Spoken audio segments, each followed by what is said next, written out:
নেসারাবাদে UP চেয়ারম্যানের ইন্তেকাল। South Bangla নিউজের তথ্য ও ভিডিও চিত্রে দেখুন বিস্তারিত। সাথে আছে আমি কাউসার মাহমুদ।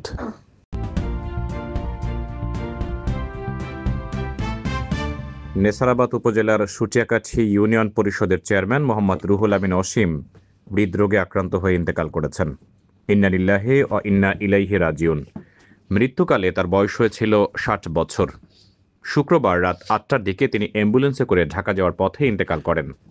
মৃত্যুকালে তিনি এক ছেলে, এক মেয়ে, স্ত্রীসহ অসংখ্য গুণগ্রাহী রেখে গেছেন। রুহুল আমিন অসীম নেসারাবাদ উপজেলার সুটিয়াকাঠি ইউনিয়ন আওয়ামী লীগের সাধারণ সম্পাদক। একই সাথে তিনি উপজেলা আওয়ামী লীগের সাধারণ সদস্য ছিলেন। নেসারাবাদ উপজেলা আওয়ামী লীগের যুগ্ম সাধারণ সম্পাদক মোহাম্মদ গোলাম কবির তার দলীয় পদ নিশ্চিত করেছেন। চেয়ারম্যানের পরিবার সূত্রে জানা গেছে, শুক্রবার সকালে হঠাৎ করে বুকে ব্যথা অনুভব করেন এবং উপজেলার একটি প্রাইভেট ক্লিনিকে যান।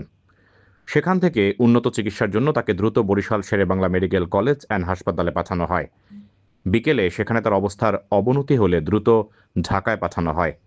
অ্যাম্বুলেন্সে করে তাকে ঢাকা নেওয়ার পথে ফরিদপুরের ভাঙ্গা নামক স্থানে পৌঁছালে পথিমধ্যে তার মৃত্যু হয়।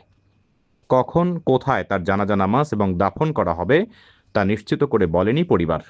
তারা বলছেন, তার মৃতদেহ বাড়িতে নিয়ে আসার পথে রয়েছে।